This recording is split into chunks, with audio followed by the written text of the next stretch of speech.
శ్రీమతి నమః. కువరి బేగం అని సామాజిక మాధ్యమంలో ఒక వీడియో వస్తుంది. ఆ వీడియో చూస్తే చాలా అసహ్యంగా అనిపించింది. చిన్నపిల్లల మీద లైంగిక దాడి ఎలా చేయాలి అనేది చిన్నపిల్లలకి నేర్పిస్తుంది. చాలా అసహ్యకరంగా, జుగుప్సాకరంగా ఉన్నాయన్నమాట. ఆ అమ్మాయి కువరి బేగం అని ఒక ఛానల్ పెట్టింది. ఆ అమ్మాయి పేరు శిఖా మైత్రేయి. అయితే ఆ అమ్మాయి ఆన్లైన్ గేమింగ్ ఛానల్ పెట్టింది అనమాట. ఆ ఛానల్లో ఏం చేస్తోంది, మాట్లాడుతూ ఉంటారు కదా, అలా మాట్లాడేటప్పుడు ఈ పిల్లల్ని ఎలా పాడు చేసేయాలి అనేది చిన్నపిల్లలకి చాలా అసభ్యకరంగా నేర్పిస్తుంది. అది చూసిన ఎవరికైనా సరే ఒళ్ళు మండిపోతుంది అనమాట. అలా మండిపోయిన ఒక మాతృమూర్తి ఈ అమ్మాయి మీద కేసు ఫైల్ చేస్తే పోలీసులేమో అమ్మాయిని అరెస్ట్ చేశారు. ఆ అమ్మాయి ఛానల్ కూడా ఇప్పుడు కనిపించట్లేదు. కొన్ని వీడియోస్ మాత్రం యూట్యూబ్లో అమ్మాయి మీద చేసిన వీడియోస్ కనిపిస్తూ ఉన్నాయి అనమాట. అసలు అది చూస్తే అది ఆడదేనా అని అనిపించింది. అది అన్నాను అని దయచేసి అనుకోవద్దు. ఎందుకంటే చిన్నపిల్లలు దేవుళ్లతో సమానం. అలాంటి పిల్లలకి ఎంత దరిద్రాన్ని నూరిపోయాలో అంత దరిద్రాన్ని నూరి పోసేస్తాం. ఇప్పుడు మనం సామాజిక మాధ్యమంలో వార్తలు వింటున్నాం కదా, వావి వరుసలు లేకుండా లైంగిక దాడి చేసేస్తున్నారు. చిన్న లేదు, పెద్ద లేదు, అక్క లేదు, తమ్ముడు లేదు, అన్నయ్య లేదు, అసలు బంధాలకే విలువ ఇవ్వకుండా లైంగిక దాడులకి పాల్పడుతున్నారు. ఎందుకు? ఇలాంటి వాళ్ళు దగ్గరుండి ఈ దరిద్రాన్ని అంతా నేర్పిస్తున్నారు కదా. ఆ దరిద్రాన్ని అంతా నేర్పించే అవకాశం ఎవరిచ్చారు? మనమే ఇచ్చాం. మనం ఎందుకు ఇచ్చామంటే, పిల్లలు సరిగ్గా అన్నం తినలేదు అనుకోండి, వెంటనే ఏం చేస్తాం, మనం పిల్లల చేతిలో మొబైల్ ఫోన్ పెట్టేస్తాం. ఎందుకంటే ఆ ఫోన్ చూస్తూ వాళ్ళు అన్నం తినేస్తారు. కాబట్టి చిన్నప్పటి నుంచి మనం వాళ్ళకి ఒక టాక్సిక్ బ్రెయిన్ ని తయారు చేసేసాం అనమాట. మనమే వాళ్ళలో మనం బిల్డప్ చేసేసాం. పిల్లలు ఏదైనా మొండిగా ఉండి అల్లా చేస్తూ ఏడుస్తున్నారు అనుకోండి, వాళ్ళని సముదాయించటం మానేసి చేతిలో మొబైల్ ఫోన్ ఇస్తాం. ఏం చేసినా సరే చేతికి మొబైల్ ఫోన్ ఇచ్చేస్తాం.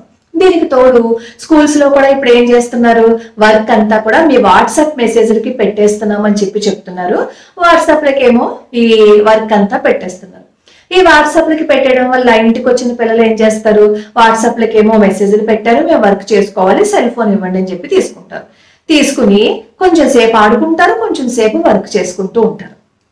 అలా వర్క్ చేసుకుంటూ ఈ ఆడుకునే సమయంలోనే పిల్లలకి ఇలాంటి చండాలం అంతా కనిపిస్తుంది. వాళ్ళు ఎడిక్ట్ అయిపోతున్నారు. బంగారం లాంటి వాళ్ళ భవిష్యత్తుని ఇలాంటి దరిద్ర కొట్ట మొహాల వల్ల నాశనం అయిపోతుంది. ఈ శిఖా మైత్రేయి మీద కేసు పెట్టారు కాబట్టి ఆ ఛానల్ని తీసేశారు.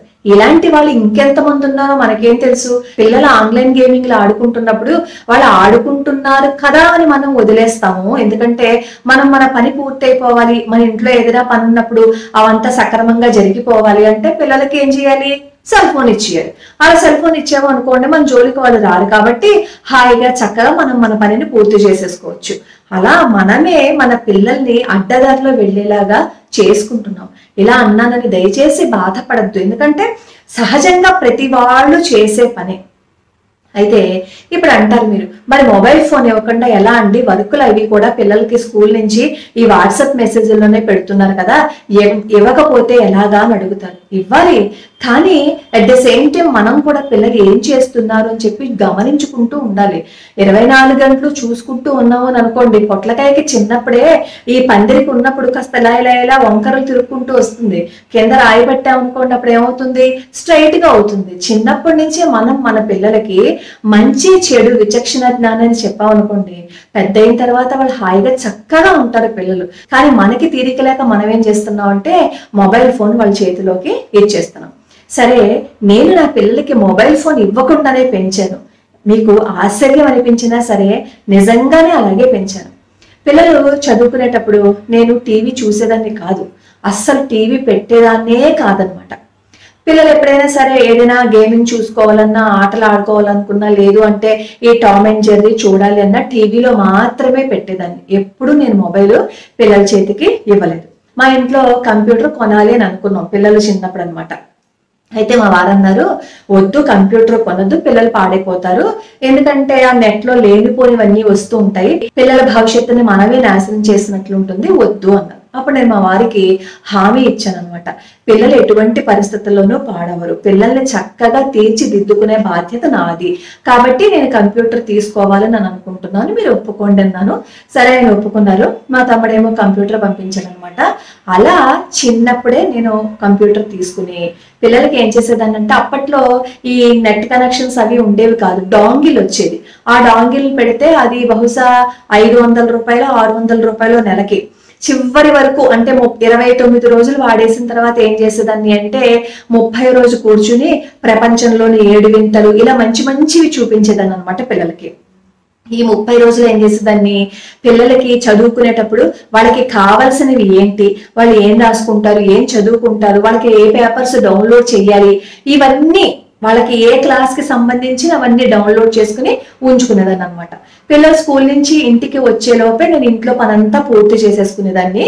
పిల్లలు రాగానే వాళ్ళ దగ్గరే కూర్చుని స్కూల్లో ఏం చెప్పారో అన్ని విషయాలు తెలుసుకుని పిల్లల చేత హోంవర్క్ చేయించి అప్పుడు పిల్లలకి ఏం చేసేదాన్ని అంటే రామాయణము, భారతము, భాగవతము, అలాగే గాజుల సత్యనారాయణ గారిది పెద్ద బాల శిక్ష ఉంటుంది. ఆ పెద్ద బాల శిక్ష మొత్తం మొదటి పేజీ నుంచి చివరి పేజీలో మీకు ఒక 1000 ఆధార్లు ఉంటారు, ఆ ఆధార్ల వరకు మొత్తం వాళ్ళకి అవ్వోసన పట్టేశారనమాట. అలా అన్ని నేర్పించాను. కృష్ణ శతకము, భర్తృహరి శతకము, మొత్తం శతకాలన్నీ కూడా పిల్లలకు వచ్చు. ఎన్నో గద్యాలు వచ్చు, భాగవతంలో ఎన్నో పద్యాలు వచ్చు, మొత్తం భగవద్గీత, సౌందర్యలహరి, శివానందలహరి, అది ఇది కాదు, మొత్తం అన్ని నేర్పించేశాను అనమాట. ఇప్పుడు నేర్పించేశాను అని మీకు గొప్ప చెప్పడం కోసం నేను చెప్పట్లేదు, నేను ఎలా పెంచాను పిల్లల్ని అనేది మీకు చెప్తున్నాను.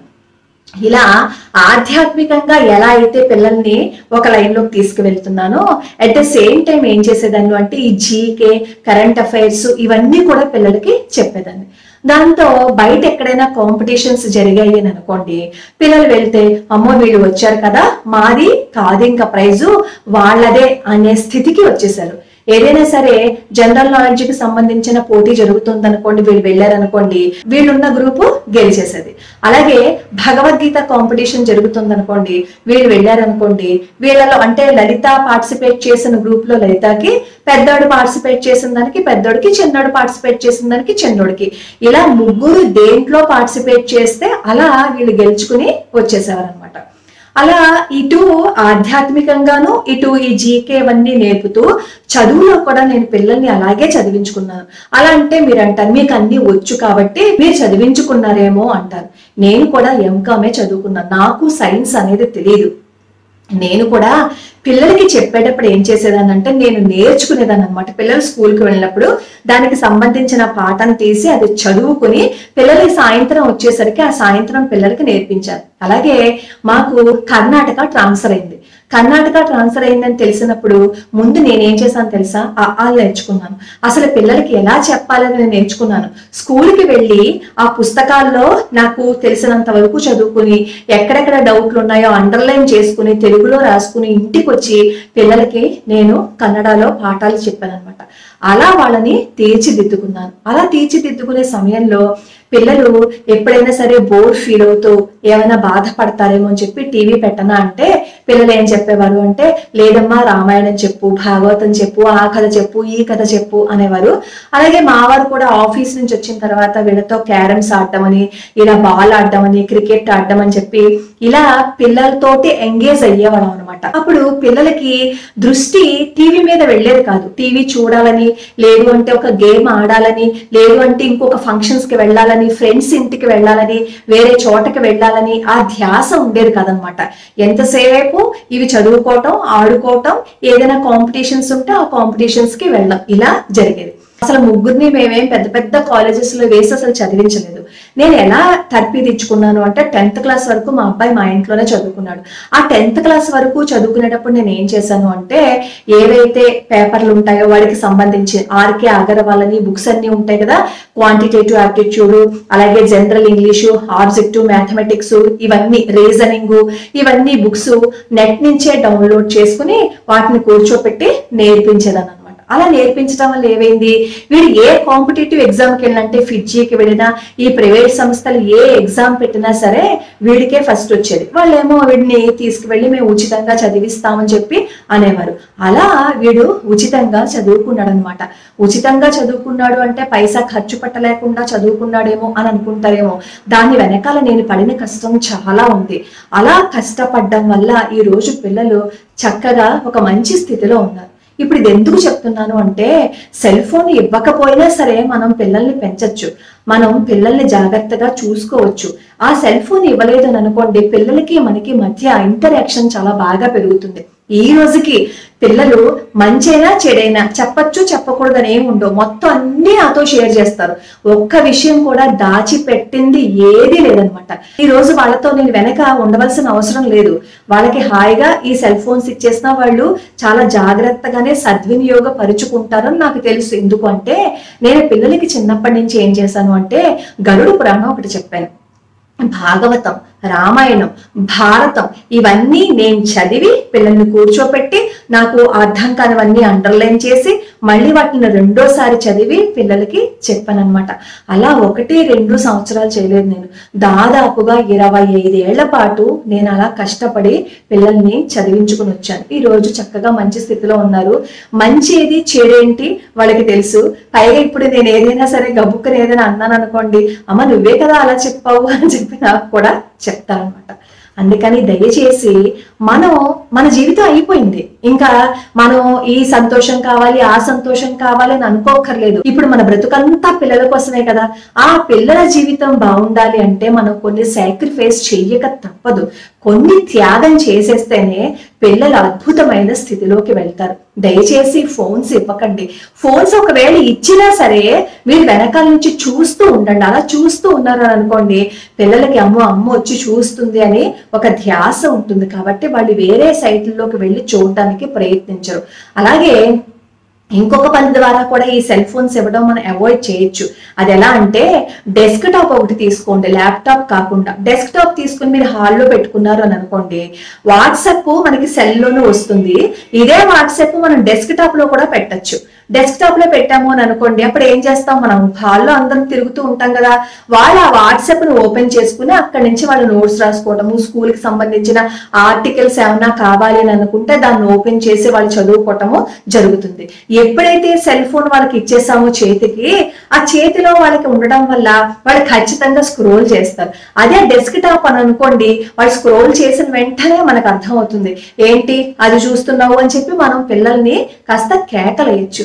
అలా చిన్నప్పటి నుంచి మనం పిల్లల్ని ఒక లెవెల్లో పెట్టుకుని కొన్ని లిమిట్స్ లో పెట్టుకున్నాం అని అనుకోండి, వాళ్ళ జీవితం బాగుంటుంది. ఇప్పుడు ఆ కువారీ బేగం దాంట్లో ఆ అశ్లీలకరమైన ఆ వీడియోస్ పెట్టింది చూపిస్తుంది అంటే 2000 మంది ఆ అమ్మాయికి సబ్స్క్రైబర్స్ ఉన్నారు అంటే 2000 మంది పాడైపోయారు అని అర్థమే కదా. ఆ 2000 మంది అంటే ఎంత మంది చిన్న పిల్లలు ఒక్కసారి ఆలోచించి చూడండి.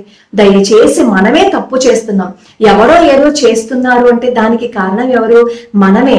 మనం మన సమయాన్ని పిల్లలకి ఇవ్వకుండా ఈ యూట్యూబ్లకి సామాజిక మాధ్యమానికి ఇస్తున్నాం. కాబట్టే మనం పిల్లలతో ఎక్కువ గడపకుండా, వాళ్ళతో ఇంటరాక్షన్ మనకి లేకుండా, చిన్న చిన్న విషయానికి వాళ్ళు బాధపడుతూ, చిన్న చిన్న విషయాలకే వాళ్ళు ఎంతో ఆవేదనతో డిప్రెషన్స్ కి వెళ్ళిపోయే కారణం మనం మన పిల్లలతో గడపకపోవటమే.